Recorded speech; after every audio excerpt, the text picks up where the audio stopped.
Guntur Shankar Vilas bridge నిర్మాణంలో కేంద్ర మంత్రి పెమ్మసాని విజన్ లేకుండా అహంతో వ్యవహరిస్తుండటంతో బ్రిడ్జ్ నిర్మాణం ఆలస్యం అవుతుందని ఆరోపించారు మాజీ మంత్రి అంబటి రాంబాబు.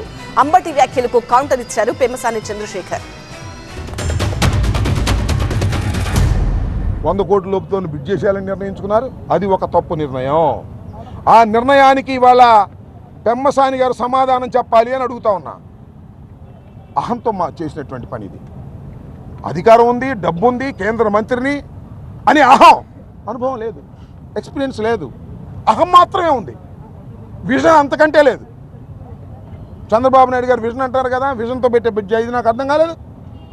సర్వనాశనం చేసే కార్యక్రమానికి ఇవాళ పెమ్మసాని అనేటటువంటి ఒక కేంద్ర మంత్రి, పార్లమెంటు సభ్యులు వారు దీన్ని సర్వనాశనం చేసే పరిస్థితికి వచ్చారు. ఆయన ఇంటెన్షన్ అయితే కదా నాకు తెలియదు. కేవలం 100 కోట్లు 150 కోట్లకి అక్కడ అప్పు తీసుకొచ్చి వేల కోట్ల రూపాయలు, లక్షల కోట్ల రూపాయలు పక్కన ఖర్చు పెడుతూ ఇక్కడ టౌన్లో 200 కోట్లు ఖర్చు పెట్టడానికి కక్కుర్తిపడి సర్వనాశనం చేస్తున్నారు.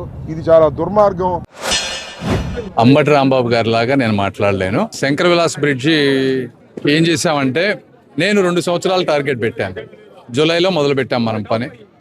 2 సంవత్సరాల లోపు ఎట్టి పరిస్థితుల్లో కంప్లీట్ చేస్తాను. అది నెంబర్ 1. 100 కోట్లే తీసుకొచ్చామంటున్నారు. ఇంతకుముందు ఎస్టిమేషన్ ఎక్కువ వేశారంటున్నారు. ఇంతకుముందు ఎస్టిమేషన్ ఏంటంటే వాళ్ళు ఫ్లైఓవర్కి వేశారు, ఎక్కడో దూరం నుంచి. మనం ఫ్లైఓవర్ కట్టడం లేదు. ఇంతకుముందు కూడా చెప్పాను మీకు, రైల్వే ఓవర్ బ్రిడ్జ్ కడుతున్నాం. ఎవరు డమ్మీలా ఏంటనేది అది కరెక్ట్ కాదు. అవన్నీ పద్ధతి అది వాళ్ళని కించపరిచి ఆయన ఏదో అట్లా మాట్లాడటం అనేది కరెక్ట్ కాదు.